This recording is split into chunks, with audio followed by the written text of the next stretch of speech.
اعوذ باللہ من الشیطان الرجیم بسم اللہ الرحمن الرحیم الم تر ان اللہ یسبح له من فی السماوات والارض والطیر صافات کل قد علم صلاته وتسبیحہ واللہ علیم بما یفعلون صدق اللہ العظیم رب اشرح لی صدری ویسر لی امری واحلل عقدۃ من لسانی یفقہوا قولی۔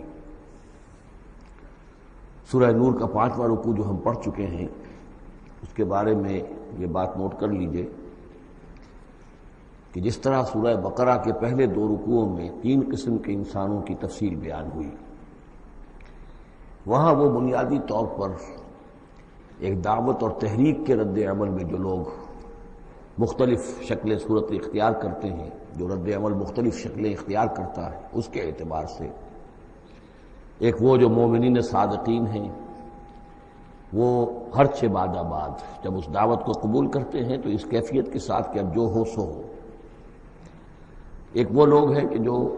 کسی ضد کی وجہ سے، تعصب کی وجہ سے، ہردرمی کی وجہ سے، کسی تکبر کی وجہ سے، حسد کی وجہ سے اس کے انکار پر کمر کس لیتے ہیں، اور وہ لوگ جو ہیں کسی صورت بھی ماننے والے نہیں ہوتے۔ ایک بین کچھ مانتے ہیں کچھ نہیں مانتے، وہ چلتے ہیں پھر ٹھٹک کر کھڑے رہ جاتے ہیں، آسانی ہو تو کوئی 2-4 قدم چل لیے، کوئی مشکل وقت آیا تو پھر اوندے منہ گر گئے۔ اسی کی ایک تمثیل سورہ حج میں آ چکی ہے،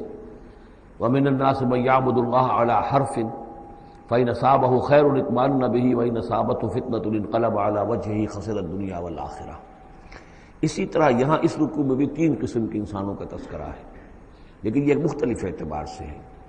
ایک وہ لوگ ہیں کہ جن کے دلوں میں حقیقی ایمان پیدا ہوا، ان کی فطرتیں بھی نیک تھیں، صالح تھیں، سلیم تھیں، اور پھر وہ وہی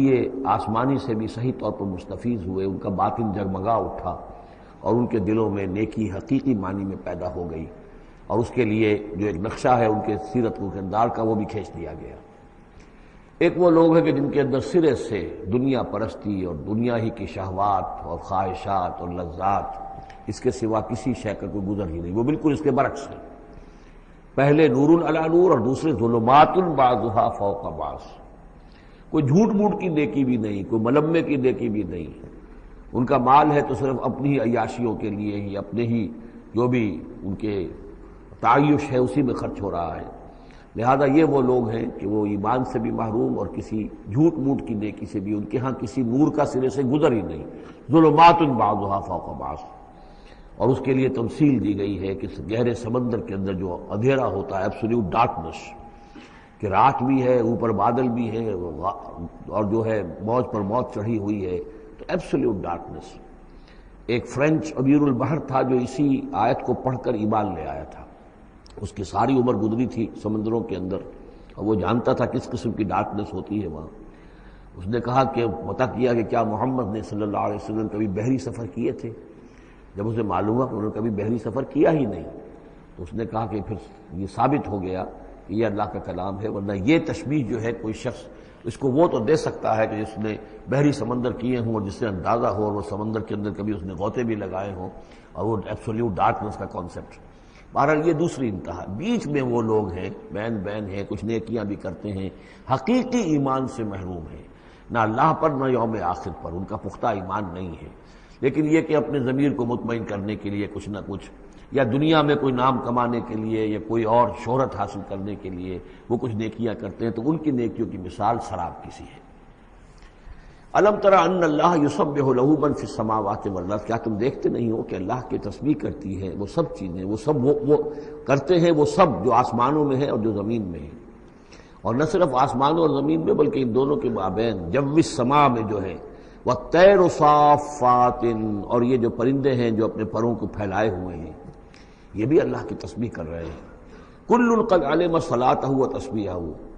ہر ایک کے علم میں ہے، ہر ایک نے جان لی ہے اپنی نماز، اپنی صلاۃ اور اپنی تسبیح۔ یہ وہی بات ہے جو سورہ بنی اسرائیل میں آ چکی ہے، وَإِن مِّن شَيْءٍ إِلَّا يُسَبِّحُ بِحَمْدِهِ وَلَٰكِن لَّا تَفْقَهُونَ تَسْبِيحَهُمْ، کوئی شے نہیں ہے اس کائنات میں جو اللہ کی تسبیح و تحمید نہ کر رہی ہو، لیکن تمہیں اس کا شعور نہیں ہو سکتا۔ واللہ علیم بما یفعلون، اور جو کچھ وہ کرتے ہیں اللہ کے علم میں ہے۔ وَلِلَّهِ مُلْكُ السَّمَاوَاتِ وَالْأَرْضِ، اور اللہ ہی کے لیے ہے آسمانوں اور زمین کی بادشاہی، وَإِلَى اللَّهِ الْمَصِيرُ، اور اللہ ہی کی طرف لوٹ جانا ہے۔ الم تر ان اللہ یسجی سحابا، کیا تم دیکھتے نہیں ہو کہ اللہ تعالیٰ ہانک کر لاتا ہے بادلوں کو؟ کہاں سے ہوائیں لے کر چل رہی ہیں بادلوں کو؟ کہیں تو بے آف بنگال سے وہ اٹھی ہیں مانسون کی ہوائیں، اور کہاں تک پہنچ جاتی ہیں؟ پاکستان تک۔ ان اللہ یسجی سحابا ثم یؤلف بینہ، پھر ان بادلوں کو آپس میں جوڑ دیتا ہے، ثم یجعلہ رکاما، پھر ان کو تہ بر تہ کر دیتا ہے۔ اب یہ تہ بر تہ کا معاملہ جو ہے، دیکھیے ہوائی سفر جس نے کیا ہے اسے اس کا تجربہ ہوتا ہے۔ جب جہاز چڑھتا ہے تب بھی وہ جب بادلوں کے اندر سے گزرتا ہے تو صاف نظر آتا ہے ایک تہ، اس کے بعد پھر خلا ہے، پھر ایک اور تہ، پھر خلا ہے، پھر ایک اور تہ، اترتے ہوئے بھی اسی طریقے سے تہ بر تہ بادل۔ رکامن فتر الودق یخرج من خلالہ، تو تم دیکھتے ہو کہ بارش برستا ہے ان دونوں، ان کے بین سے، ان کے بیچ سے برستی ہے بارش، پانی برستا ہے۔ وَيُنَزِّلُ مِنَ السَّمَاءِ مِن جِبَالٍ فِيهَا مِن بَرَدٍ، اور اللہ تعالیٰ اتارتا ہے آسمان سے وہ پہاڑ بھی کہ جن میں وہ اولے ہوتے ہیں، یعنی یہ کہ اولے جو آ رہے ہیں زمین پر تو معلوم ہوتا ہے کہ جیسے ان کے بھی کوئی پہاڑ ہے آسمانوں کے اندر۔ فَيُصِيبُ بِهِ مَن يَشَاءُ، تو اللہ تعالیٰ یہ اولے برسا دیتا ہے جس پر چاہتا ہے، یعنی جس کی کھیتی برباد اللہ کو کرنی ہوتی ہے کسی سبب سے، اس کی کھیتی کے اوپر یہ اولے جا کے برس جاتے ہیں۔ وَيَصْرِفُهُ عَمَّن يَشَاءُ، اور ان کا رخ پھیر دیتا ہے جس سے چاہتا ہے۔ ایسا بھی ہوتا ہے بعض اوقات کہ بالکل ایک کھیت جو ہے وہ بالکل تباہ و برباد ہو گیا ہے، اور برابر کا کھیت بالکل ٹھیک ہے، اس کے اوپر کوئی اولا نہیں گرا۔ یکاد سنا برقہ یذہب بالابصار، اور اس کی جو بجلی کی کوند ہے وہ اس قریب ہے کہ وہ لوگوں کی نگاہوں کو چکر لے جائے۔ یقلب اللہ اللیل والنہار، اللہ تعالیٰ عدلتا بدلتا رہتا ہے دن اور رات کو۔ ان فی ذلک لعبرۃ لاولی الابصار، یقیناً اس میں دھیان کرنے کا اور سبق سیکھنے کا اور عبرت حاصل کرنے کا مواد ہے ہوش مندوں کے لیے، آنکھ والوں کے لیے، دیکھنے والوں کے لیے۔ واللہ خلق کل دابۃ من ماء، اور اللہ نے بنائی ہے ہر جاندار چیز اس زمین کے اوپر پانی سے۔ فمنہم من یمشی علی بطنہ، اب ان جانداروں میں سے جو زمین میں اللہ نے بنائے ہیں وہ بھی ہے کہ جو اپنے پیٹ کے بل پر چلتے ہیں، یہ ریپٹائلز جن کو ہم کہتے ہیں، ریپٹائلز ہیں جو اپنے پیٹ کے بل پر چل رہے ہیں۔ منہم من یمشی علی رجلین، اور ان میں وہ بھی ہیں کہ جو دو ٹانگوں پر چلتے ہیں۔ اب ہم بھی انہی میں سے ہیں، اور باقی شمپنزی اور گوریلاز بھی ہیں، اور بھی ایسے ہوں گے کہ جو دو ٹانگوں پر چلتے ہوں۔ وَمِنْهُمْ مَنْ يَمْشِي عَلَى أَرْبَعٍ، سب سے زیادہ کثیر تعداد جو ہے وہ زمینی حیوانات کے اندر ان کی ہے کہ جو چار پر چلتے ہیں۔ یخلق اللہ ما یشاء، اللہ تعالیٰ پیدا کرتا جو چاہتا ہے۔ ان اللہ علی کل شیء قدیر، یقیناً اللہ تعالیٰ ہر چیز پر قادر ہے۔ اب کافی عرصے کے بعد منافقین کا تذکرہ قرآن مجید میں ہو رہا ہے، چونکہ یہ ہم نے سورہ یونس سے لے کر اور سورہ مومنون تک جو 14 صورتیں پڑھی ہیں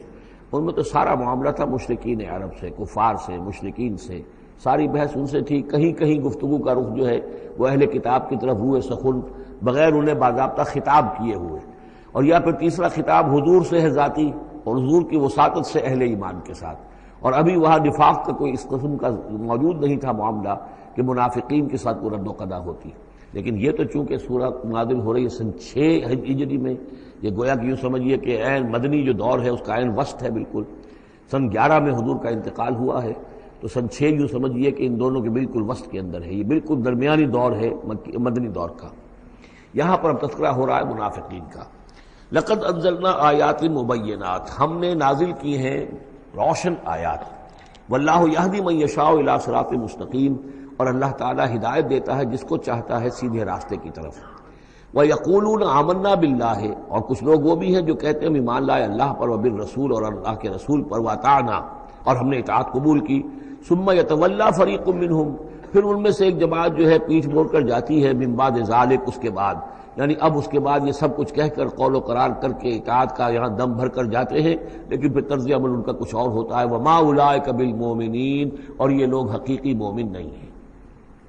وَإِذَا دُعُوا إِلَى اللَّهِ وَرَسُولِهِ لِيَحْكُمَ بَيْنَهُمْ، اور جب انہیں پکارا جاتا ہے، بلایا جاتا ہے کہ آؤ اللہ کی طرف اور رسول کی طرف کہ ان کے مابین فیصلے کرے۔ یہ سورہ نساء میں ہم یہ سارے مضامین بڑی تفصیل سے پڑھ چکے ہیں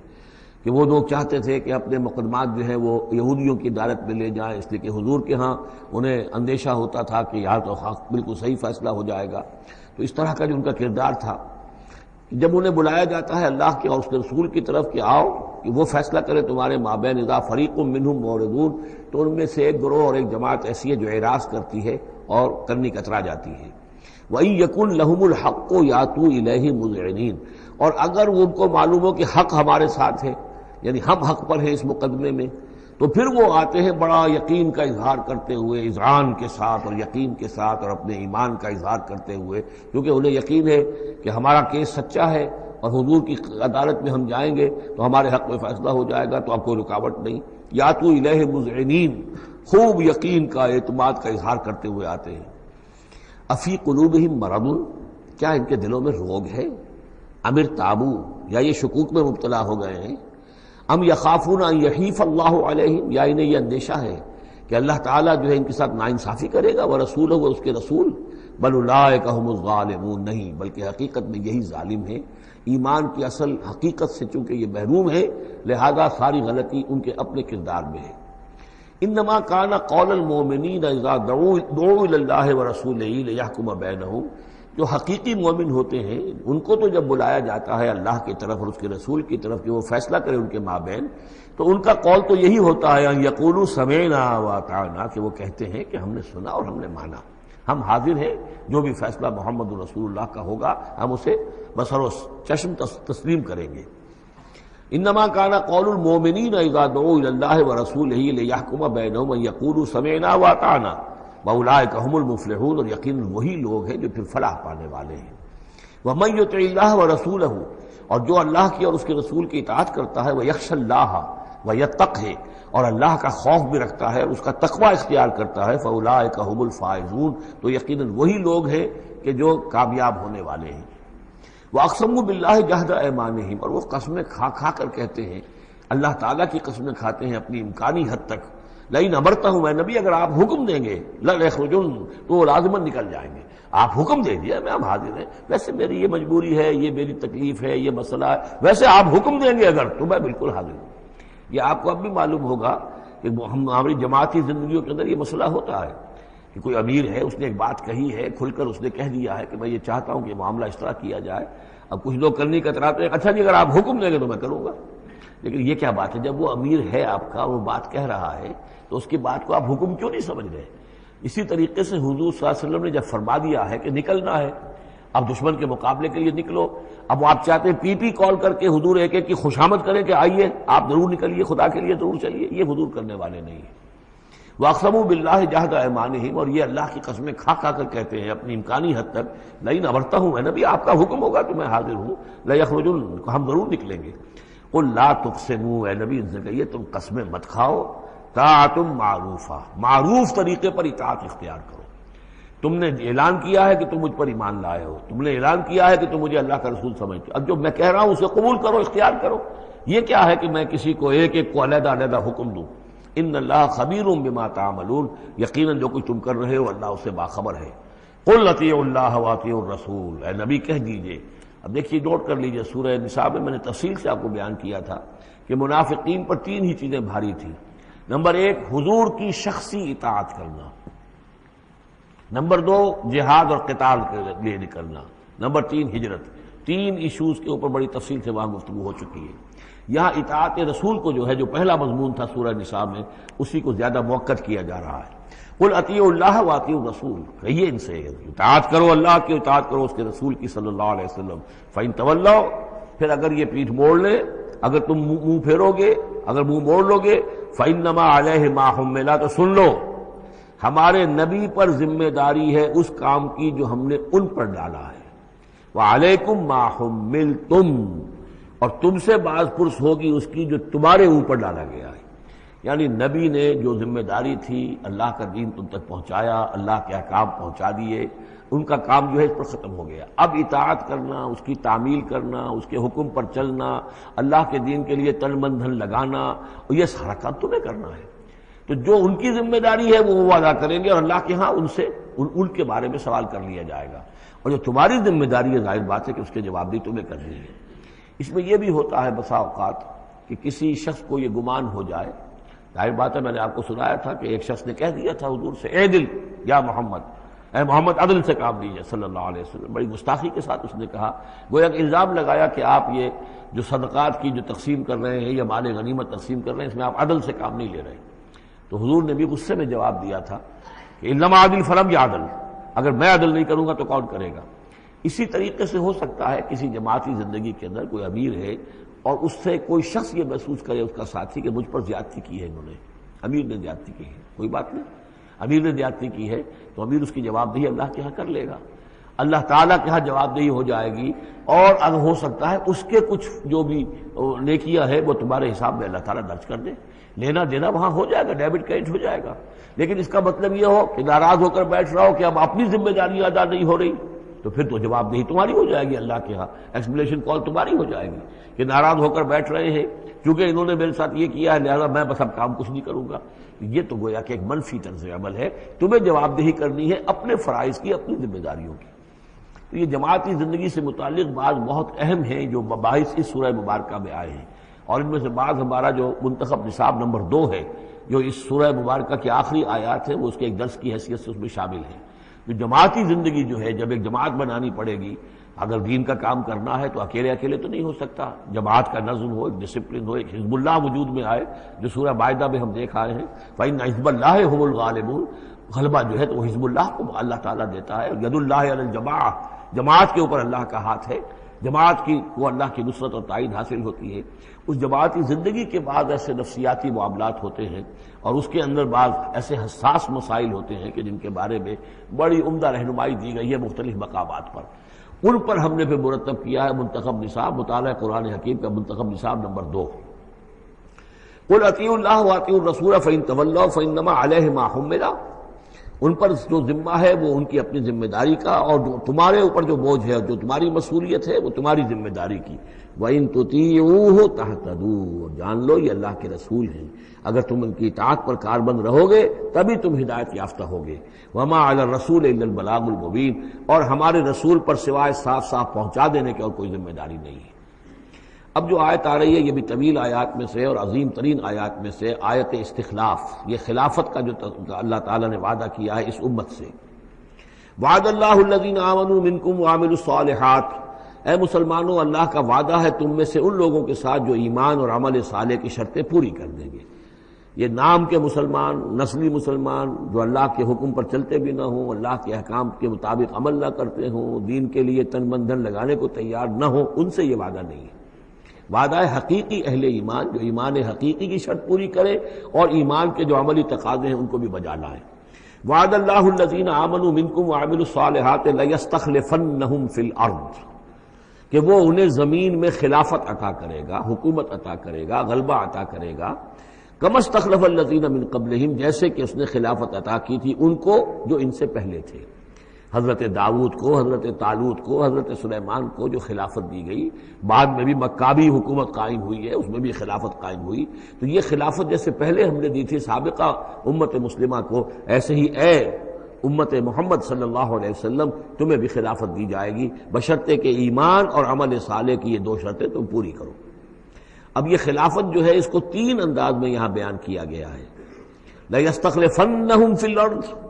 انہیں لازماً خلافت دے گا زمین میں، حکومت دے گا. كَمَا اسْتَخْلَفَ الَّذِينَ مِن قَبْلِهِمْ، جیسے کہ خلافت دی تھی اور حکومت دی تھی ان کو کہ جو ان سے پہلے تھے. وَلَا يُمَكِّنَنَّ لَهُمْ دِينَهُمُ الَّذِي ارْتَضَىٰ لَهُمْ، اور ان کے اس دین کو زمین میں غلبہ عطا کرے گا، قوت عطا کرے گا، تمکن عطا کرے گا جو اللہ نے ان کے لیے پسند کر لیا ہے.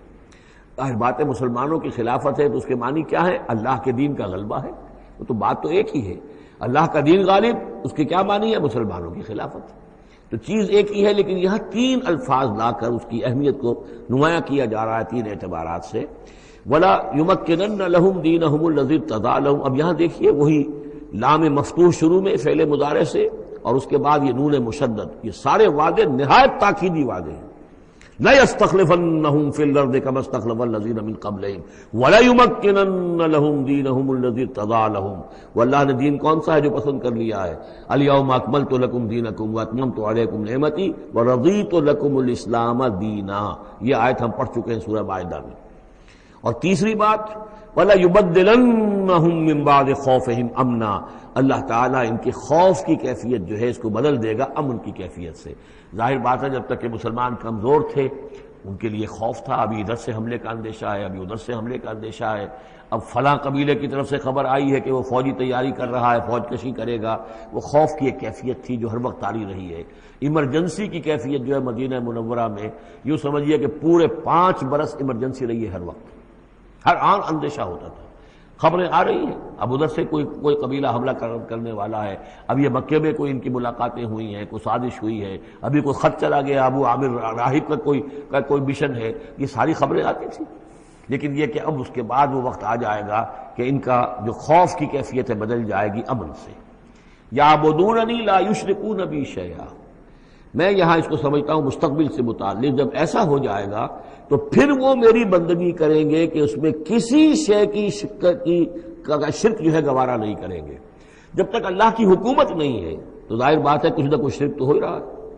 اب ہم یہاں رہ رہے ہیں، پاکستان میں رہ رہے ہیں، اللہ کا دین تو قائم نہیں ہے، قانون کس کا ہے؟ اللہ کا تو نہیں ہے۔ تو گویا کہ ہم قومی اعتبار سے، اجتماعی اعتبار سے کفر اور شرک میں زندگی بسر کر رہے ہیں۔ ہاں ہمارا اپنا کوئی عقیدہ فرض کیجئے ہے بھی ٹھیک، بالکل مشرکانہ اوہام سے ہم نے اپنے آپ کو پاک کر لیا ہے، اور توحید فی العقیدہ ہماری بالکل صحیح ہے، لیکن سوال یہ کہ ہم اس ملک کے شہری ہیں، اس ملک کا دستور ہے، اس ملک کے اندر جو ہے اللہ کی حکومت اور اللہ کے قانون کی بالادستی نہیں ہے، تو اس کے کیا معنی؟ ہم بھی اس کے شہری ہونے کی حیثیت سے اس میں ملوث ہیں۔ تو یہ ہے کہ یہ توحید کامل اس وقت ہوگی جب یکون الدین کلہ للہ، جب دین کل کا کل اللہ کے لیے ہو جائے گا۔ عملاً توحید کی تکمیل اس وقت ہوگی۔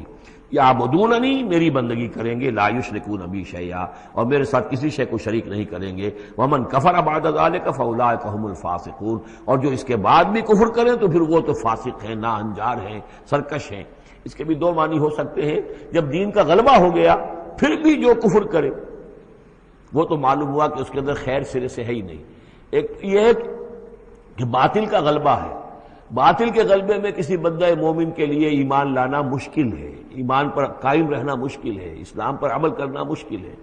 لیکن جب دین غالب ہو گیا ہو تو اب تو ظاہر بات ہے کہ اب تو ساری رکاوٹیں دور ہو گئیں۔ اب تو ایک شخص کی کسی کی اپنی فطرت ہی میں کجی آ چکی ہے، کوئی پرورٹڈ نیچر کا شخص ہے، تبھی وہ رہے گا کہ جو اسلام سے دور رہے۔ ومن کفر بعد ذلک فاولئک هم الفاسقون، اور میرے نزدیک اس کا ایک مفہوم یہ بھی ہے کہ ہمارے ان 3 پختہ وعدوں کے بعد بھی جو شخص کمر ہمت نہ کس لے اور اس کام کے لیے کھڑا نہ ہو جائے، گویا کہ وہ ہماری بات کا کفر کر رہا ہے، انکار کر رہا ہے، اسے ہمارے ان وعدوں پر یقین نہیں ہے۔ ومن کفر بعد ذلک فاولئک هم الفاسقون، تو وہ تو گویا کہ فاسق ہے اور سرکش ہے اور ناہنجار ہے۔ اس آیت کو ذہن میں رکھیے، اس حدیث کو آج میں چاہتا ہوں کہ اس کا متن بھی آپ کو سنا دوں کہ اس کی خبر دی ہے محمد رسول اللہ صلی اللہ علیہ وسلم نے۔ تاریخی اعتبار سے تو یہ نوٹ کر لیجئے، یہ سن 6 ہی کے اندر، ابتدائی میں سن 6 کے یہ آیت نازل ہوئی۔ سن 6 ہی میں صلح حدیبیہ ہو گئی، انا فتحنا لک فتحا مبینا، گویا کہ اس آیت کا جو مصداق ہے وہ ظاہر ہونا شروع ہو گیا۔ سن 7 میں غزوہ خیبر ہوا، اللہ نے بہت بڑا مال غنیمت مسلمانوں کو دیا۔ سن 8 میں مکہ فتح ہو گیا۔ سن 9 میں موپنگ اپ آپریشن ہو گیا، اعلان کر دیا گیا حج کے اندر کہ آئندہ سے یہاں کوئی مشرک نہیں آئے گا، اور اب تمہارے لیے اتنی مہلت ہے، کوئی معاہدہ قائم نہیں رہے گا، جو معاہدے ہیں میعادی ان کی میعاد ختم ہوتے ہی معاہدہ ختم، اور جن کی میعاد کوئی نہیں تھی ان کے لیے ہم 4 مہینے کی میعاد مقرر کر رہے ہیں کہ اس کے بعد کوئی معاہدہ کسی مشرک سے نہیں ہے، جب یہ مدت ختم ہو جائے گی قتل عام شروع ہو جائے گا۔ یہ تو اللہ تعالیٰ کی طرف سے جزیرہ نما عرب کے اندر دین کی تکمیل ہو گئی، خلافت قائم ہو گئی، اللہ کی حکومت قائم ہو گئی۔ جیسے حضرت داؤد خلیفہ تھے، یہاں حضرت محمد خلیفہ ہے صلی اللہ علیہ وسلم، اس لیے کہ حاکم اب کون ہے؟ حضرت محمد صلی اللہ علیہ وسلم۔ اپنی زندگی میں تو حاکمیت جو بھی ہے آپ کے پاس ہے۔ اس کے بعد خلافت راشدہ میں پھر یہ خلافت کہاں سے کہاں پہنچی وہ آپ کو معلوم ہے، لیکن پھر ریورسل شروع ہو گیا۔ لیکن وہ حدیث میں آپ کو سنا رہا ہوں، حضرت نعمان بن بشیر سے مروی ہے رضی اللہ تعالیٰ عنہ، اور مسند احمد ابن حنبل میں یہ روایت ہے کہ حضور نے یہ فرمایا صلی اللہ علیہ وسلم، تکون النبوۃ فیکم ما شاء اللہ ان تکون، مسلمانوں تمہارے مابین نبوت موجود رہے گی جب تک اللہ چاہے گا کہ رہے، یعنی میں موجود رہوں گا بنفس نفیس تمہارے مابین جب تک اللہ چاہے گا۔ ثم یرفع اللہ اذا شاء یرفعها، پھر اللہ تعالیٰ اس کو اٹھا لے گا جب چاہے گا، نبوت کو اٹھا لے گا، یعنی میرا انتقال ہو جائے گا، تو ایک دور جو ہے وہ ختم ہو جائے گا۔ فرمایا ثم تکون خلافتا علی منہاج النبوہ، پھر خلافت ہوگی نبوت کے نقش قدم پر، نبوت ہی کے طریقے پر، ٹھیک وہی نظام جو محمد عربی صلی اللہ علیہ وسلم نے قائم کیا تھا، بعین ہی، ایک بال کے فرق کے بغیر وہ نظام جو کا تو قائم رہے گا، خلافت علی منہاج النبوہ۔ فتکون ما شاء اللہ وان تکون، یہ بھی رہے گا جب تک اللہ چاہے گا یہ دور۔ ثم یرفع اللہ اذا شاء یرفع، پھر اس دور کو بھی اللہ اٹھا لے گا جب اللہ چاہے گا۔ ثم تکون ملکن عاضا، پھر ملوکیت کا دور آئے گا، اور وہ کاٹ کھانے والی ملوکیت ہوگی، کاٹ کھانے والی ملوکیت، ظالم ملوکیت، اور یہ بھی رہے گا جب تک اللہ چاہے گا، پھر اللہ اس کو بھی اٹھا لے گا۔ پھر چوتھا دور آئے گا، ثم تکون ملکن جبریا، پھر غلامی کی ملوکیت ہوگی، یعنی یہ دور جو ہمارا گزرا ہے کولونیل دور۔ پہلے یہ کہ ملوک تھے، بادشاہ تھے، چاہے وہ بنو عباس میں تھے یا بنو امیہ میں سے تھے، یا یہ کہ ترک تھے، مسلمان تو تھے، کلمہ گو تو تھے، ان میں کوئی کوئی نہ اچھا بھی ہوتا تھا، بہت اچھے لوگ بھی تھے، برے لوگ بھی تھے، لیکن مسلمان تو تھے، کلمہ گو تو تھے۔ لیکن چوتھا دور آیا کہ کہیں ہم انگریزوں کے غلام ہو گئے، کہیں ہم ولندیزیوں کے غلام ہو گئے، کہیں ہم فرانسیسیوں کے غلام ہو گئے، کولونیل پاورز۔ تو ہماری تو ملکہ معظمہ جو ہے ملکہ وکٹوریہ تھی، 1857 سے تو ہم ان کی رعایا بن گئے تھے، اس سے پہلے تو جو بھی تھی بہرحال ایسٹ انڈیا کمپنی جو تھی، لیکن یہ کہ بعد میں تو ہم براہ راست تاج برطانیہ کے غلام تھے۔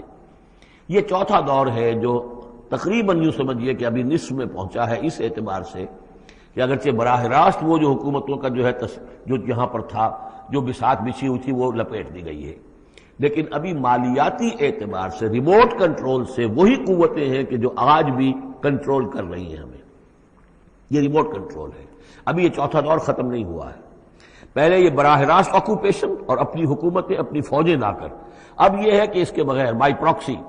چاہے ہمارے ہی آدمی بیٹھے ہوئے ہیں، لیکن اصل میں سارا جو ہے یہ مالیاتی جو ہے استعمار ہے، ایک نیا عالمی استعمار ہے۔ لیکن یہ استعمار جو ہے اس طرح کا کولونیل رول نہیں ہے کہ انگریز موجود ہیں، ان کی فوج موجود ہے، یا فرانسیسی فوج موجود ہے، یا اطالوی فوج موجود ہے، بلکہ یہ تو IMF اور ورلڈ بینک کا نظام ہے اس کے تحت، اور ملٹی نیشنل کمپنیوں کی۔ لیکن جو چوتھی جو خوشخبری کی بات ہے وہ یہ ہے کہ حضور نے فرمایا بالآخر یہ چوتھا دور بھی ختم ہو جائے گا،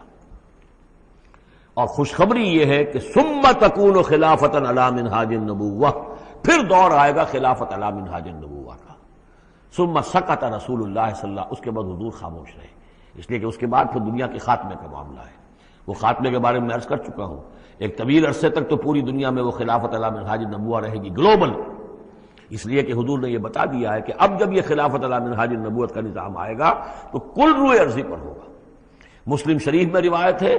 یہ حضرت ثوبان حضور کے ایک آزاد شدہ غلام تھے، جیسے کہ حضرت زید ابن حارثہ بھی حضور کے غلام تھے، آپ نے آزاد کر دیا تھا، اسی طرح حضرت ثوبان بھی ہے، مولا ان ثوبان مولا رسول اللہ صلی اللہ علیہ وسلم۔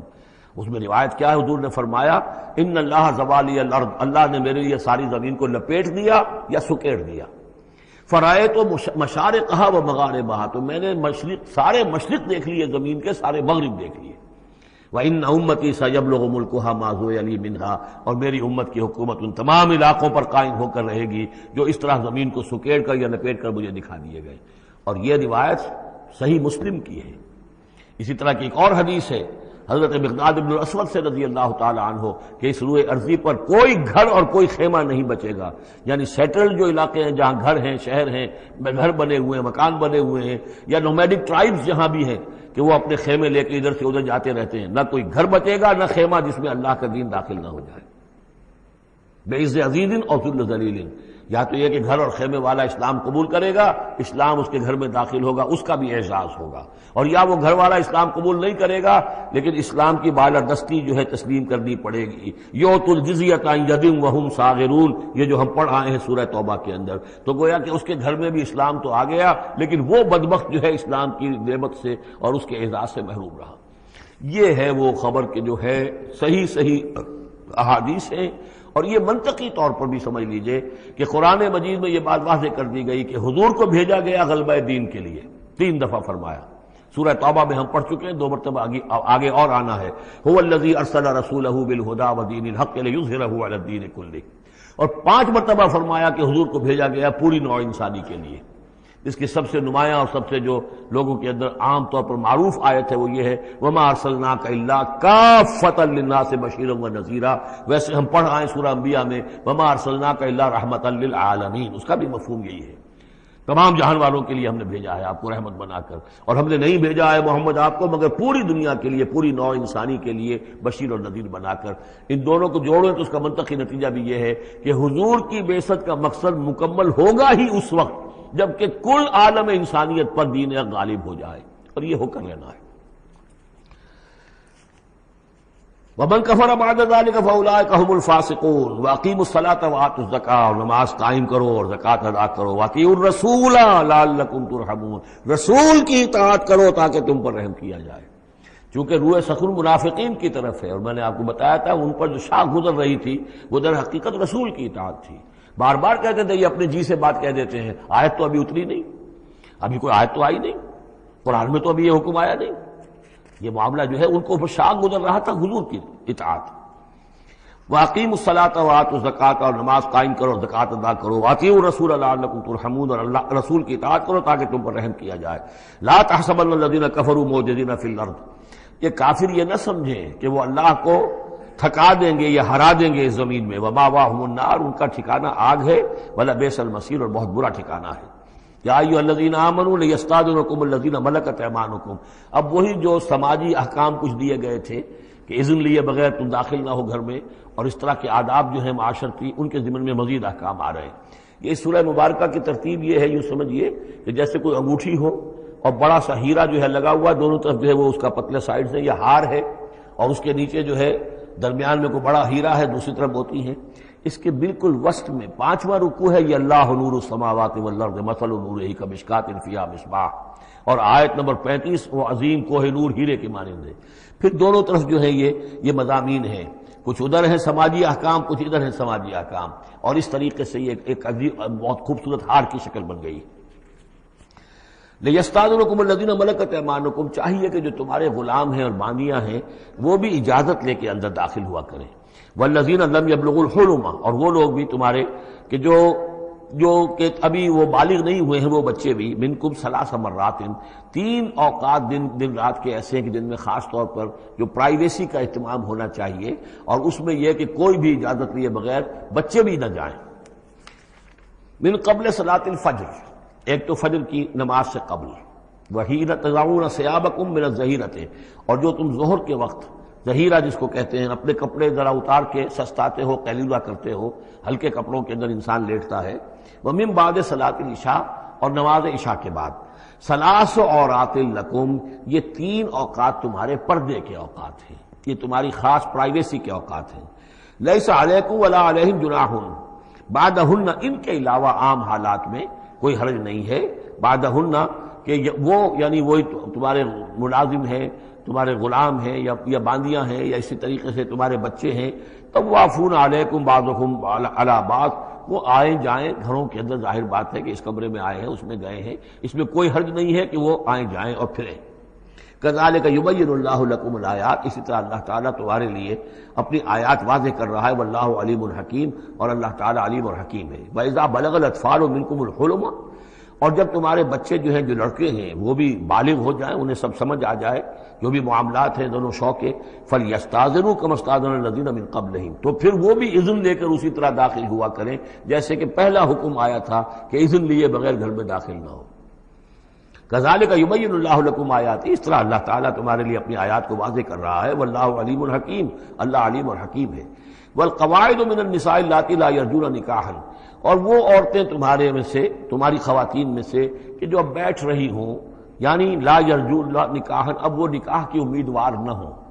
ایک خاص عمر سے گزر چکی ہیں، اب کوئی نکاح وغیرہ کرنے کا سوال نہیں ہے، بیوہ ہیں یا کچھ اور جو بھی معاملہ ہے، لیکن یہ کہ بہرحال اب معمر ہو چکی ہیں، فلیس علیہن جناح ان یضعن ثیابہن، تو ان کے اوپر کوئی حرج نہیں ہے کہ وہ جو اپنے اضافی کپڑے ہیں وہ اتار دیا کریں، یعنی بڑی چادر لے کر ہی نکلنا ان کے لیے وہ لازم نہیں ہوگا، یا اگر اپنے گھروں کے اندر بیٹھ کر وہ جو اوڑھنیاں ہیں ان کو مکل مارنے کی جو ان کی پابندی دوسری خواتین پر ہے، اس میں ان کے لیے درد بھی ہو سکتی ہے، اس لیے کہ اب وہ اس عمر سے گزر چکی ہیں۔ والقواعد من النساء اللاتي لا يرجون نکاحا فليس عليهن جناح ان يضعن ثيابهن غير متبرجات بزینہ، لیکن ان کی نیت یہ نہ ہو کہ وہ اپنی زینت کو وہ ظاہر کریں اور لوگوں کی نگاہوں میں لائیں، نیت کا معاملہ جو ہے وہ دوسرا ہے۔ وَأَن يَسْتَعْفِفْنَ خَيْرٌ لَهُنَّ، اور اگر وہ اس معاملے میں احتیاط ہی کریں تو بہتر ہے، اس رعایت سے فائدہ نہ اٹھائیں تو بہتر ہے، اس لیے کہ شیطان جو ہے وہ ہر وقت طاق میں لگا رہتا ہے، نہ معلوم کس وقت اس کے دل میں کیا خیال پیدا کر دے۔ واللہ سمیع علیم، اور اللہ سب کچھ سننے والا اور جاننے والا ہے۔ لیس علی الاعمی حرج، اب چونکہ یہ جو احکام دیے جا رہے تھے تو اس معاشرے کے اندر ایسا بھی تھا کہ کسی خاندان کے ساتھ کچھ لوگ جو ہیں بیچارے، کوئی لنگڑا ہے، کوئی اندھا ہے، اپنے برادری کا ہے، اپنی رشتہ داروں میں سے، وہ بھی گھر میں رہ رہا ہے، وہ اپنی کوئی آزاد جو معاش اور آزاد جو ہے کوئی معاشرتی حیثیت کا اہل نہیں ہے، تو اب ان کے لیے کیا ہوگا؟ کیا یہ ساری پابندیاں جو ہیں اسی طریقے سے ان کے اوپر بھی پوری طریقے سے عائد کی جائیں گی؟ تو ان کے ضمن میں کہا جا رہا ہے کہ وہ اگر تمہارے گھروں میں رہے تو کوئی حرج نہیں ہے۔ لیس علی الاعمی حرج، کوئی کسی اندھے کے اوپر کوئی حرج نہیں ہے، کوئی تکلیف نہیں ہے۔ ولا علی الاعرج حرج، اور نہ ہی کسی لنگڑے پر، ولا علی المریض، اور نہ بیمار پر حرج، ولا علی انفسکم، نہ تمہارے اوپر کوئی اس میں کوئی تنگی ہے، ان تاکلوا من بیوتکم و بیوت آبائکم، کہ تم کھانا کھایا کرو اپنے گھروں سے، اپنے باپوں کے گھروں سے، اور بیوت امہاتکم، یا اپنی ماؤں کے گھروں سے، اور بیوت اخوانکم، اپنے بھائیوں کے گھروں سے، اور بیوت اخواتکم، یا اپنی بہنوں کے گھروں سے، اور بیوت اعمامکم، یا اپنے چچاؤں کے گھروں سے، اور بیوت عماتکم، یا اپنی پھوپھیوں کے گھروں سے، اور بیوت اخوالکم، یا اپنے ماموؤں کے گھروں سے، اور بیوت خالاتکم، یا اپنی خالاؤں کے گھروں سے، او ما ملکت مفاتحہ، یا یہ کہ جس کی کنجیاں تمہارے ہاتھ میں ہے، کارخانہ ہے، اس کے مالک ہی تم ہو، وہاں جاؤ اور وہاں پر جا کر تم کھانا پینا ہو تو کھاؤ، اور صدیقکم، یا تمہارے اپنے دوست ہیں اس کے گھر سے، لیس علیکم جناح ان تاکلوا، کوئی حرج نہیں ہے تم پر اس میں، ان تاکلوا جمیعا، کہ سب مل کر کھاؤ، او اشتاتا، یا علیحدہ علیحدہ کھاؤ۔ اس کو خواہ بعض لوگوں نے عورتوں اور مردوں کے اوپر وہ جو ہے اس کا انطباق کر دیا ہے کہ چاہیں تو عورت اور مرد مل کر کھائیں اور چاہیں تو وہ علیحدہ علیحدہ کھائیں۔ یہاں مراد یہ ہے کہ بسا اوقات ایسے مواقع پر انتظار میں بڑی دقت ہوتی ہے، جیسے آج کل آپ کو معلوم ہے کہ ولیمہ ہے اور ٹائم دے رکھا ہے 9 بجے کا اور 12 بج رہے رات کے، لڑکی والے تو آئے نہیں ہیں اس لیے ولیمہ ہو نہیں سکتا، بیٹھے ہوئے لوگ سوکھ رہے ہیں، کیا ضرورت ہے؟ جو آئے ہیں وہ کھائیں اور جائیں۔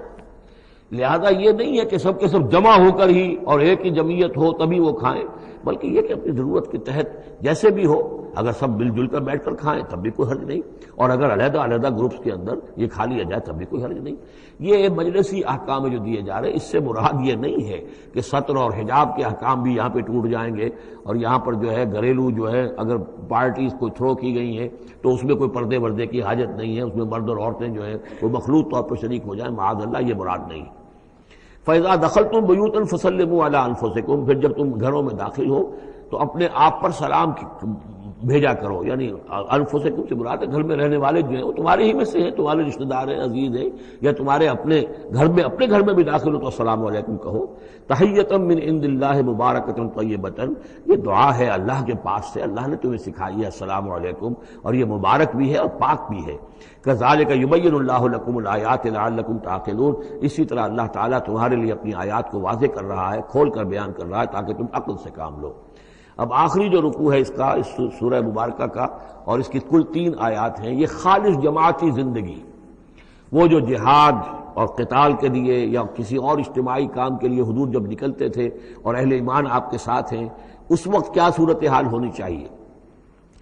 انما المؤمنون الذین آمنوا باللہ ورسولہ، مومن تو صرف وہی ہیں جو ایمان لائے اللہ پر، اس کے رسول پر، وَإِذَا كَانَ مَعَهُ عَلَىٰ أَمْرٍ جَامِعٍ، اور جب وہ ہوتے ہیں ان کے ساتھ یعنی رسول کے ساتھ کسی اجتماعی کام کے ضمن میں، لم یذهبوا حتیٰ یستاذنوہ، تو وہاں سے جاتے نہیں ہیں جب تک کہ اجازت نہ لے لیں۔ اب آپ نکلے ہیں کسی کام کے لیے، ایک نفری ہے آپ کے ساتھ، لیکن یہ کہ کوئی کہیں کھسک جائے کوئی کہیں کھسک جائے تو یہ تو صحیح نہیں ہے۔ وہ تو یہ ہے کہ اب اس اجتماعی نظم کا تقاضا یہ ہے کہ اب جہاں بھی وہاں سے کوئی عذر پیش آ گیا ہے، کوئی ایسی مجبوری ہے، کوئی جانا ہے تو اجازت لے کر جائیں۔ علی امر جامع لم یذهبوا حتى یستاذنوہ، جب تک کہ اذن نہ لے لیں۔ ان الذین یستاذنونک اولئک الذین یؤمنون باللہ ورسولہ، یقیناً جو اے نبی جو لوگ آپ سے اجازت لیتے ہیں وہی ہیں کہ جو ایمان رکھتے ہیں اللہ پر، اس کے رسول پر۔ فیستاذنوک، پھر جب وہ آپ سے کوئی اجازت مانگے، رخصت مانگے، لبعض شانہم، اپنی کسی عذر کی وجہ سے، فاذن لمن شئت منہم، تو اجازت دے دیجئے جسے آپ چاہیں۔ مطلب یہ ہے کہ جو لیڈر ہے، جو اس وقت سپہ سالار ہے، اسے معلوم ہے سچویشن کیسی ہے، میرے پاس پہلے ہی نفری، میرے پاس کوئی اضافی نفری ہے جس میں سے میں کسی کو ریلیو کر سکتا ہوں، یا پہلے ہی میرے پاس کم نفری ہے، اس میں کسی اور کی کمی جو ہے وہ اور زیادہ خطرناک ہو جائے گی نتائج کے اعتبار سے، لہذا یہ نہیں ہے کہ صاحب میں نے اجازت طلب کی تو مجھے اجازت ملنی چاہیے، یہ نہیں، اجازت کیا ہوئی پھر؟ یہ تو وہی ہے جو تھانے داروں کسی معافی مانگتی ہے، اچھا میں نے تو کچھ نہیں کیا لیکن اگر آپ سمجھتے ہیں کہ میں نے کچھ کیا تو میں معافی مانگتا ہوں، تو یہ تو در حقیقت الٹی دھونس ہے کہ آپ بڑے کمینے آدمی ہیں، میں نے تو کچھ کیا نہیں تھا پھر بھی آپ سمجھ رہے ہیں کہ میں نے کچھ کیا ہے، تو میں اتنا اونچا ہوں کہ پھر میں معافی مانگتا ہوں، یہ در حقیقت وہ انداز نہیں ہے۔ اجازت تو طلب کرنی ہے تو یہ ہے کہ اجازت لے کر اجازت ملے، اور یہ اختیار جو ہے پھر اے نبی آپ کو ہے کہ آپ چاہے تو اجازت دیں۔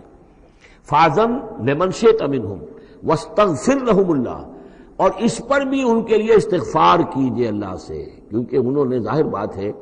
اپنے کسی ذاتی کام کو زیادہ اہمیت دی ہے اس اجتماعی کام سے۔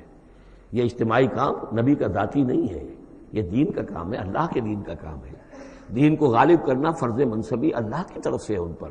لہذا اس کے لیے تم ان کے ساتھ نکلے ہو، لہذا یہاں پر جو ہے اب اگر تم نے اپنے ذاتی کام کو اس دین کے کام سے اہم تر سمجھا ہے تبھی تو یہاں سے رخصت لے کر جا رہے ہو، یہ خود ایک ہلکی بات ہے، گویا کہ تم نے دین کے کام کو کم تر سمجھا ہے اللہ کے کام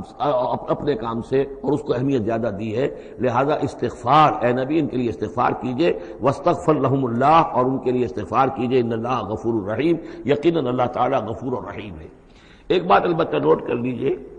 کہ یہ مضمون جب سورہ توبہ میں آیا ہے تو اس سے اگلا قدم ہے، یہ چونکہ ہے سن 6، وہ ہے سن 9، 3 سال میں فرق کیا واقع ہوا؟ ابھی تو فرمایا گیا ہے کہ جو اجازت لے کر جاتا ہے نبی وہ وہی ہے کہ جو واقعی ایمان رکھتا ہے، لیکن وہاں فرمایا گیا جو ایمان رکھتے ہیں وہ اجازت لیتے ہی نہیں، وہ جو موقع تھا وہ تھا نفیر عام کا موقع، وہ موقع تھا نہایت ہی سمجھیے ایمرجنسی کا موقع، اس موقع پر اجازت طلب کرنا ہی در حقیقت اس بات کی علامت تھی کہ یہ منافق ہے، لہذا وہاں روکا گیا، آپ نے کیوں اجازت دے دی؟ عفی اللہ عنک لما اذنت لہم، کیوں آپ نے اجازت دے دی؟ آپ کی اجازت آپ نہ دیتے تب بھی انہوں نے جانا نہیں تھا، تو ان کا جو نفاق کا پردہ چاک تو ہو جاتا نا، ان کی حقیقت تو کھل جاتی۔ تو یہ وقت کے حوالے سے ہے، اور اس کو درجہ بندی بھی کہہ سکتے ہیں۔ ایک وہ لوگ ہیں جو اس دین کے کام کے لیے اس درجے ہمتن اپنے آپ کو پیش کر چکے ہیں کہ دنیا کے کسی بھی کام کو اس سے اہم تر نہیں سمجھتے، وہ کیسے اجازت طلب کریں گے؟ اس سے نچلا درجہ ہے کہ وہ لوگ ہیں جو دین کے اس کام میں لگے ہوئے ہیں لیکن کم سے کم نظم کی اتنی پابندی تو کرتے ہیں کہ اگر کہیں انہیں ضرورت پیش آ گئی جانا ہے تو اجازت لے کر جائیں۔ اس سے نیچے وہ لوگ ہیں جو اجازت کے بغیر ہی کھسک گئے تو معلوم ہوا ان کا تو سرے سے اس کام سے سرے سے کوئی تعلق ہے ہی نہیں۔ تو درجہ بندی ہے، سیڑھیاں ہیں، اوپر کی سیڑھی کے اعتبار سے درمیانی سیڑھی نیچے ہے،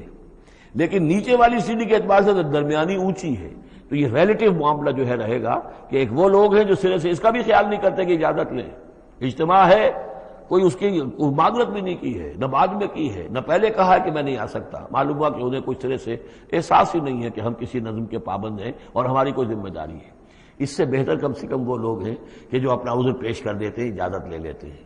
لیکن اس سے بھی بہتر اونچا درجہ ہے کہ دنیا کے کسی بھی کام کو دین کے اس کام سے اہم تر مت سمجھو، اللہ تعالیٰ تمہارے کام سنوارے گا، اللہ تعالیٰ تمہاری ذمہ داری قبول کر لے گا، تم اللہ کے کام کے لیے نکلو۔ لا تجعلوا دعاء الرسول بینکم کدعاء بعضکم بعضا، تم یہ رسول کا بلانا اپنے مابین ایسے نہ سمجھ لو جیسے تمہارا آپس میں ایک دوسرے کو بلانا ہوتا ہے۔ بلانا یہ بھی ہے، آپ نے کسی کو دعوت دی، میرے گھر آئیے کھانا کھائیے، رسول نے دعوت دی، کیا یہ برابر ہو جائے گا معاملہ؟ لیکن ایک بلانا یہ ہے کہ رسول پکار رہا ہے تمہیں کہ آؤ اللہ کی راہ میں چلو میرے ساتھ، ایک یہ کہ کوئی عام آدمی آپ کو کہہ رہا بھائی میرا ایک کام ہے، ذرا میرے اس کام کے لیے تھوڑی دیر کے لیے آ جائیے، کچھ مجھے چاہیے، مدد چاہیے، تو زمین و آسمان کا فرق ہو گیا۔ اور تیسرے معنی اس کی یہ بھی ہے کہ دعا سے مراد یہ کہ مخاطب ہونے کا انداز، تم جس طرح ایک دوسرے سے بات کر لیا کرتے ہو ایسے رسول کے ساتھ بات نہ کر لیا کرو، ان کے مقام کو، ان کے ادب کو۔ یہ سورہ حجرات میں جا کر تفصیل سے ہی بات آئے گی، لا ترفعوا اصواتکم فوق صوت النبی ولا تجہروا له بالقول کجہر بعضکم لبعض ان تحبط اعمالکم۔ تو یہ تینوں مفہوم اس کے ہیں۔ قد یعلم اللہ الذین یتسللون منکم لواذا، اللہ کو خوب معلوم ہے تم میں سے وہ لوگ جو اوٹ لے کر کھسک جاتے ہیں، یعنی کہیں نکلے تو ہیں درج ہو گیا کہ یہ بھی جانے والوں میں ہے، کہیں دیکھا کہ کوئی دیکھ نہیں رہا کھسک گئے، یا اجتماع ہے بیٹھے ہوئے ہیں وہیں پر اب بات آئی ہے کہ اب ایک مہم درپیش ہے،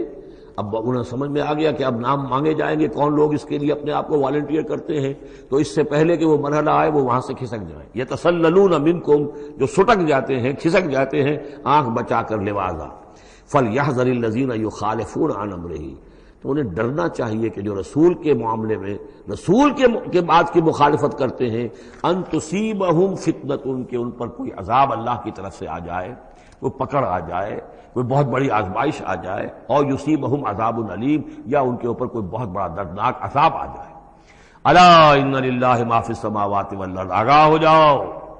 یقیناً اللہ ہی کے لیے ہے جو بھی کچھ ہے تمام آسمانوں میں اور جو بھی کچھ ہے زمین میں۔ قد یعلم ما انتم علیہ، اللہ خوب جانتا ہے کہ تم کس مقام پر کھڑے ہو، تمہاری حیثیت کیا ہے، حقیقت کیا ہے، ایمان کتنا ہے، کتنے پانی میں ہو، تمہارے اعمال کیسے ہیں، ما انتم علیہ، جس حال میں تم ہو اللہ خوب جانتا ہے۔ وَيَوْمَ يُرْجَعُونَ إِلَيْهِ، اور جس دن کہ وہ لوٹائے جائیں گے اللہ کی طرف، فَيُنَبِّئُهُم بِمَا عَمِلُوا، تو اللہ تعالیٰ ان کو جتلا دے گا جو کچھ کے عمل انہوں نے کیے ہوں گے۔ واللہ بکل شیء علیم، اور اللہ ہر چیز کا علم رکھنے والا ہے۔ یہاں تیسرا گروپ جو ہے مکی اور مدنی صورتوں کا وہ ختم ہو گیا۔ مکی صورتیں 14، مدنی صرف 1، سورہ نور۔ اب یہ چوتھا گروپ شروع ہو رہا ہے، اور اس میں 8 صورتیں جو ہیں وہ مکی آئیں گی، جن میں سے 4 الف لام میم سے شروع ہوں گی، سورہ عنکبوت اور سورہ روم، سورہ لقمان، سورہ سجدہ، اور 4 جو ہیں یہ مختلف، ایک تو بغیر کسی حروف مقطعات کے ہے، یہ سورۃ الفرقان یہ پہلی ہے، اور پھر 3 جو ہیں ان کے اندر مختلف جو ہیں آئیں گے حروف مقطعات۔ یہاں سے وہ گروپ اب شروع ہو رہے ہیں کہ جن کا مرکزی مضمون توحید ہے،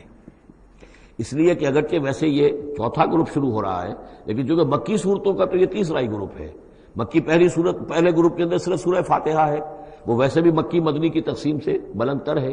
تو گویا کہ 2 جو پہلے گروپ آئے، جن میں سے پہلے میں صرف 2 مکی صورتیں تھیں، الانعام، الاعراف، دوسرے میں یہ 14 سورہ یونس سے لے کر مومنون تک، بلکہ ہاں مکی صورتیں۔ اب یہ تیسرا گروپ ہے سورۃ الفرقان سے لے کر اور سورہ سجدہ تک، یہ 8 صورتیں ہیں۔ اس کے بعد مدنی صورت آئے گی سورہ احزاب، اور سورہ احزاب مانوی اعتبار سے جوڑا ہے سورہ نور کا۔ بسم اللہ الرحمن الرحیم، تبارک الذی نزل الفرقان علی عبدہ لیکون للعالمین نذیرا، بڑی بابرکت ہے وہ ہستی جس نے کہ الفرقان نازل فرمایا اپنے بندے پر۔ یہ تیسری صورت ہے کہ جس کے مطلع میں پہلی آیت میں حضور کا جو تذکرہ ہے وہ عبد کی نسبت سے ہے۔ سورہ بنی اسرائیل، سبحان الذی اسری بعبدہ لیلا من المسجد الحرام الی المسجد الاقصی، سورہ کہف، الحمدللہ الذی انزل علی عبدہ الکتاب، اور یہاں پر اب یہ تیسری صورت ہے تبارک الذی نزل الفرقان علی عبدہ لیکون للعالمین نذیرا، تاکہ ہو جائیں تمام جہان والوں کے لیے خبردار۔ اس قرآن کے ذریعے سے محمد الرسول اللہ کی رسالت ہے جو تا قیامت جاری رہے گی۔ جس کو بھی قرآن پہنچ گیا، حضور کا انذار پہنچ گیا، وہ آیت یاد کر لیجئے سورہ انعام میں آئی تھی، قل اوحی الی ھذا القرآن لانذرکم بہ ومن بلغ، جس کو بھی قرآن پہنچ جائے، اب آگے پہنچانا امت کا کام ہے۔ الذی لہ ملک السماوات والارض، وہ کہ جس کے لیے ہے بادشاہی آسمانوں اور زمین کی، ولم یتخذ ولدا، یہ بہت یعنی مشابہ ہے سورہ بنی اسرائیل کی آخری آیت سے، اس نے کسی کو اپنی اولاد نہیں بنایا، ولم یکن لہ شریک فی الملک، اور نہ ہی اس کا کوئی ساجی ہے حکومت میں، حکومت کے اختیارات میں، حاکمیت میں، وخلق کل شیء، اور اسی نے ہر شے کو پیدا کیا، وہ خالق ہے تنہا، باقی سب مخلوق ہیں، فقدرہ تقدیرا، اور ہر شے کی پھر اس نے ایک اندازہ مقرر کر دیا ہے، ہر شے کے لیے ایک اندازہ ہے۔ واتخذوا من دونہ آلہۃ، اور انہوں نے اختیار کر لیے ہیں اس کے سوا ایسے آلہہ، ایسے دیوی اور دیوتا، لا یخلقون شیئا وہم یخلقون، جو کسی بھی شے کی تخلیق نہیں کرتے بلکہ وہ تو خود مخلوق ہیں، ولا یملکون لانفسہم ضرا ولا نفعا، اور نہ انہیں اختیار خود اپنے بارے میں کسی برائی کا یا بھلائی کا ہے، نہ کسی اچھائی کا اور نہ کسی برائی کا، ولا یملکون موتا ولا حیاتا ولا نشورا، نہ انہیں اختیار ہے موت کا، نہ اختیار ہے جینے کا، نہ اختیار ہے جی اٹھنے کا۔ وقال الذین کفروا ان ھذا الا افک افتراہ، اور کہا ان کافروں نے، یا یہ کافر کہتے ہیں کہ یہ کچھ نہیں ہے، یہ قرآن جو ہے یہ گھڑ لیا ہے اس کو اس محمد نے صلی اللہ علیہ وسلم، ان ہذا نہیں ہے یہ الا افک و افترا ہو، بلکہ ایک افک ہے، گھڑی ہوئی شے ہے جس کو کہ گھڑ لیا ہے اس نے، وعانہ علیہ قوم آخرون، اور اس میں مدد کی ہے اس کی کچھ اور لوگوں نے۔ یعنی محمد کو یہ ساری معلومات تو نہیں ہو سکتی تھی، لیکن یہ کہ کچھ اور لوگ ہیں، کوئی نہ کوئی اس نے بنا رکھا ہے، کوئی پینل ہے کہ جو ان کو یہ ساری مدد دے رہا ہے اس تصنیف کے اندر اس کتاب کی۔ قوم آخرون فقط جاؤ ظلم و زورا، تو انہوں نے بڑی ہی ظلم پر اور بڑے جھوٹ کے اوپر کمر کس لی ہے۔ انہوں نے اتنی ایسی بڑی باتیں جو کہی ہیں، یہ گویا کہ بہت بڑا جھوٹ ہے اور بہت بڑا افترا ہے۔ وقالوا اساطیر الاولین، وہ کہتے ہیں کیا ہے یہ پرانے قصے ہیں، پرانی باتیں ہیں۔ اکتتبھا، یہ انہوں نے لکھوا لیے ہیں کسی اور سے۔ اکتتبھا، کتب یکتب لکھنا،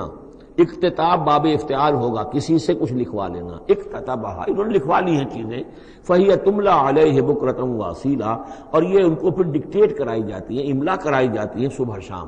صبح شام کوئی آتا ہے، کوئی شخص ان کو بتاتا ہے، وہ پھر یہ یاد کر لیتے ہیں، اور صبح شام جو کچھ بھی آتا ہے اس کو پھر آ کے ہمیں سناتے ہیں، دھونس جماتے ہیں کہ وہی آئی ہے۔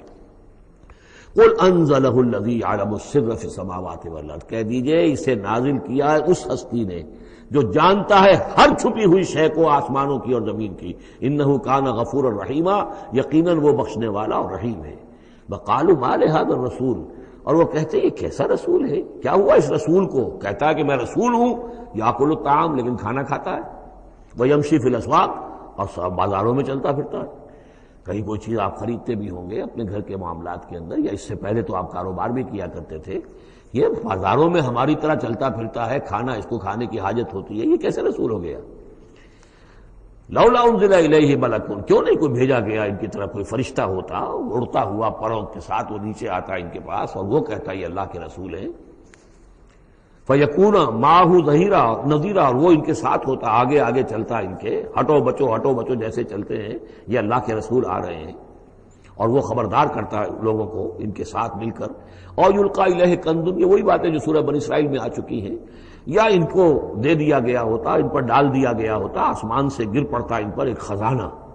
اور تکون لک جنت یاکل منھا، یا پھر ان کے لیے ایک باغ بنا دیا جاتا ہے یہاں اس مکے کی سرزمین میں، وادی غیر ذی زرع میں، جس سے یہ بفراغت کھاتے اطمینان سے، ان میں سے میوے ان کو ملتے۔ وقال الظالمون ان تتبعون الا رجلا مسحورا، اور کہا ان ظالموں نے کہ تم لوگ نہیں پیروی کر رہے ہو، نہیں ان کی باتوں پر دھیان دے رہے ہو، کہ جو ہیں صرف ایک سحر زدہ شخص ہے، ان پر تو کوئی جادو ہو گیا ہے، یا کوئی آسیب ان پر آ گیا ہے، تاکہ ان کو یہ نظر آتا ہے کہ کوئی آیا ہے فرشتہ، حقیقت میں کوئی نہیں ہوتا، یہ سحر زدہ شخص ہے۔ انظر کیف ضربوا لک الامثال، اے نبی دیکھیے یہ کیسی مثالیں آپ کے لیے بیان کر رہے ہیں۔ فضلوا، تو وہ بھٹک گئے ہیں، گمراہ ہو گئے ہیں۔ فلا یستطیعون سبیلا، اور اب ان کے لیے ممکن نہیں ہے کہ سیدھے راستے پر آئیں، اس لیے کہ اب یہ اس پر اڑ جائیں گے، ضد کریں گے۔ یہ میں آپ کو بتا چکا ہوں، یہ جو دو گروپ اب آ رہے ہیں جو ہم پڑھ رہے ہیں، جن میں سے یہ پہلا گروپ ہے جس کی پہلی صورت ہے، یہ درمیانی 4 سالوں کی صورتیں ہیں۔ 12 برس ہیں مکی دور کے۔ پہلے 4 سال کی صورتیں بالعموم وہ ہیں جو سورہ قاف سے آگے ہیں، 2 گروپ ہیں وہ آخر میں، منزل 1 ہے، سورہ قاف سے آگے منزل 1 ہے، گروپ 2 ہیں مکی مدنی صورتوں کے، وہ ہیں جو ابتدائی 4 سال کے ہیں۔ یہ 2 ہیں کہ جو درمیانی 4 سالوں کے، جو ہم پڑھ چکے ہیں 16 صورتیں، 2 انعام و اعراف اور 14 سورہ یونس سے لے کر مومنون تک، یہ ہے آخری 4 سالوں کی، تو یہ درمیانی 4 سال ہے۔ تبارک الذی ان شاء جعل لک خیرا من ذلک، بڑی بابرکت ہے وہ ہستی ہے نبی، اگر وہ چاہے تو جو چیزیں یہ کہہ رہے ہیں اس سے کہیں زیادہ بہتر چیزیں آپ کے لیے ابھی فراہم کر دی جائیں۔ یہ تو بڑا زور لگا لگا کر کچھ چیزیں کہہ رہے ہیں، ہم ان سے کہیں زیادہ بہتر چیزیں آنے واحد میں آپ کے لیے پیدا کر سکتے ہیں۔ تبارک الذی ان شاء جعل لک خیرا من ذلک جنات تجری من تحتها الانہار، ایسے باغات، ایک باغ نہیں، باغات کے سلسلے پیدا کر دیں جن کے نیچے نہریں بہتی ہوں گی۔ ویجعل لک قصورا، اور آپ کے لیے ایک نہیں کئی قصر، کئی محل ہم تعبیر فرما دیں۔ لیکن یہ کہ بل کذبوا بالساعہ، اصل میں یہ انکاری ہے آخرت کے، یہ انکاری ہے قیامت کے، یہ انکاری ہے بعث بعد الموت کے۔ وَأَعْتَدْنَا لِمَنْ كَذَّبَ بِالسَّاعَةِ سَعِيرًا، اور جنہوں نے قیامت کا انکار کیا ہے، بعث بعد الموت کا انکار کیا، ان کے لیے ہم نے ایک جہنم کا، آگ کا عذاب تیار کر رکھا ہے۔ اذا رأتهم من مکان، بعید، جب وہ جہنم دیکھے گی ان کو کہ یہ میرے شکار آ رہے ہیں، اب یہ آ رہے ہیں کہ جن کو میرے اندر جھونکا جائے گا، دور سے وہ دیکھے گی کہ آ رہے ہیں، سمعوا لها تغیظا وزفیرا، تو وہ سنیں گے اس کی آواز کہ جیسے بھوکا شیر داڑ رہا ہو، جھجلائے گی اور چلائے گی کہ جلد از جلد انہیں میرے اندر جھونک دیا جائے۔ وَإِذَا أُلْقُوا مِنْهَا مَكَانًا ضَيِّقًا، اور جب وہ پھینک دیے جائیں گے اس میں ایک بڑے تنگ مکان میں، تنگ جگہ میں، مقرنین، اور وہ زنجیروں میں جکڑے ہوئے ہوں گے، دعوا هُنَالِكَ ثُبُورًا، اس وقت پھر وہ موت کی دعا کریں گے، ہائے موت آ جائے کسی طرح، ہم نسیہ منسیہ کر دیے جائیں، ہمارا یہ زندگی کا سلسلہ جو ہے شعور ختم ہو جائے۔ لَا تَدْعُوا الْيَوْمَ ثُبُورًا وَاحِدًا، تب کہا جائے گا اب آج ایک موت نہ مانگو، وَادْعُوا ثُبُورًا كَثِيرًا، بہت سی موتیں مانگو، اب موت آئے گی نہیں، مانگتے رہو موت، لیکن یہ ہے کہ اب تمہاری یہ زندگی جو ہے تاکہ تمہیں یہ جلن مسلسل رہے، یہ عذاب جو ہے اس کی تخفیف میں، اس کے اندر کوئی شدت میں تخفیف نہ ہو، لہذا موت آ کے تمہیں چھٹکارا نہیں دلائے گی۔ قُلْ أَذَٰلِكَ خَيْرٌ أَمْ جَنَّةُ الْخُلْدِ الَّتِي وُعِدَ الْمُتَّقُونَ، کہیے کہ کیا یہ انجام بہتر ہے یا وہ باغ، وہ جنت، رہنے کی جنت جو جس کا وعدہ کیا گیا ہے متقی بندوں سے، کانت لہم جزاء و مصیرا، اور وہ ان کے لیے ہوگی بدلہ اور ان کے لوٹ جانے کی جگہ۔ ما یشاؤون خالدین، ان لوگوں کے لیے وہاں ہر وہ شے ہوگی جو وہ چاہیں گے اور اس میں رہیں گے ہمیشہ ہمیشہ۔ کان علی ربک وعدا مسئولا، اور یہ تو وعدہ ہے تیرے رب کا جس کے لیے وہ ذمہ دار ہے۔ اب یاد کیجئے وہ دعا جو سورہ آل عمران کے آخر میں آئی تھی، ربنا وآتنا ما وعدتنا علی رسلک ولا تخزنا یوم القیامہ، پروردگار جو تو نے وعدے اپنے رسولوں کے ذریعے سے ہم سے کیے تھے ان کو پورا فرما۔ اللہ تعالیٰ اپنے وعدوں سے پھرے گا نہیں، اللہ تعالیٰ ان وعدوں کو پورا کرے گا، اور وہ اس کو سمجھتا ہے کہ یہ میری ذمہ داری ہے کہ میں اپنے وعدے پورے کروں۔ وَيَوْمَ يَحْشُرُهُمْ، اور جس دن کہ وہ ان سب کو جمع کرے گا، وَمَا يَعْبُدُونَ مِن دُونِ اللَّهِ، اور جن کو یہ پوجتے تھے اللہ کے سوا، فَيَقُولُ أَأَنْتُمْ أَضْلَلْتُمْ عِبَادِي هَؤُلَاءِ، وہ جمع کر لیں گے ان فرشتوں کو بھی جن کو نام کے اوپر بت بنا لیے گئے، یا اولیاء اللہ کی ارواح آ جائیں گی، یا انبیاء ہوں گے، حضرت عیسیٰ ہوں گے، یا اور بھی جس کو بھی جس کے ساتھ یہ گستاخی اور ظلم کیا گیا ہو، اللہ ان سب کو جمع کرے گا اور پوچھے گا أَأَنْتُمْ أَضْلَلْتُمْ عِبَادِي هَؤُلَاءِ، کیا آپ لوگوں نے میرے ان بندوں کو گمراہ کیا تھا؟ اب ہم ضلوا السبیل، یا وہ خود ہی گمراہ ہو گئے تھے، سیدھے راستے سے بھٹک گئے تھے۔ قالوا سبحانک ما کان ینبغی لنا ان نتخذ من دونک من اولیاء، وہ کہیں گے تو پاک ہے اس سے، اور یہ تو ہمارے لیے تو یہ سرے سے ممکن ہی نہیں، ہمارے لیے یہ کسی طرح روا ہی نہیں تھا کہ ہم تیرے سوا کسی کو اپنے ولی بنا لیں، ہم نے ان لوگوں کو ولی قرار نہیں بنایا۔ ولکن متعتہم وآباءہم، یعنی یہ کہ جیسے ولایت باہمی ہے، اللہ اہل ایمان کا ولی اور مومن اللہ کے ولی، اللہ ولی الذین آمنوا یخرجہم من الظلمات الی النور، اور اللہ الا ان اولیاء اللہ لا خوف علیہم ولا ھم یحزنون، تو یہی رشتہ ہونا چاہیے تھا ان معبودوں کے ساتھ اگر وہ برحق ہوتے، کہ وہ اس کے ولی ہوتے اور وہ ان کے ولی ہوتے، لیکن فرمایا کہ یہ ہو ہی نہیں سکتا کہ ہم ان سے کوئی رشتہ استوار کرتے۔ ما کان لنا ما کان ینبغی لنا ان نتخذ من دونک من اولیاء ولکن متعتہم وآباءہم، لیکن اے اللہ آپ نے اس کو ان کو سامان دیا، ساز و سامان انہیں اور ان کے آباء و اجداد کو، اور ان کو فراوانی دی، دولت دی، حیثیت دی، ذکر، یہاں تک کہ وہ ذکر کو بھول گئے، یاد دہانی کو بھول گئے، ہدایت کو بھول گئے جو ان کو دی گئی تھی۔ وَكَانُوا قَوْمًا بُورًا، اور یقیناً یہ بڑے تباہ ہونے والے لوگ تھے۔ فَقَدْ كَذَّبُوكُمْ، اب اللہ کہے گا ان لوگوں سے دیکھو بھائی انہوں تو تمہیں جھٹلا دیا، بما تقولون، جو تم کہہ رہے ہو کر دی، فلا تستطيعون صرفا ولا نصرا، تو اب نہ تم لوٹا سکتے ہو اس بات کو اور نہ ہی کوئی مدد ہو سکتی ہے۔ ومن یظلم منکم نذقه عذابا کبیرا، اور جو کوئی بھی تم میں سے گناہگار ہے اب تو اسے بہت بڑا عذاب مل کر رہے گا۔ وما ارسلنا قبلک من المرسلین الا انہم لا یاکلون الطعام، اور اے نبی آپ پہ اعتراض کر رہے ہیں کہ یہ کیسے نبی ہے کھانا کھاتے ہیں، ہم نے نہیں بھیجا آپ سے پہلے مرسلین کو، رسولوں کو، الا انہم لا یاکلون الطعام، مگر یہ وہ بھی بازاروں میں چلتے پھرتے تھے۔ وَجَعَلْنَا بَعْضَكَ لِبَعْضٍ فتنة، لوگوں کو بعض کے لیے فتنہ بنا دیا ہے، آزما رہے ہیں۔ اتصبرون، تو اے مسلمانوں اب تم ثابت قدم رہو، صبر کرو۔ وَكَانَ رَبُّكَ بَصِيرًا، اور یقیناً آپ کا پروردگار دیکھ رہا ہے۔ بارک اللہ لی ولکم فی القرآن العظیم ونفعنی وإیاکم بالآیات والذکر الحکیم۔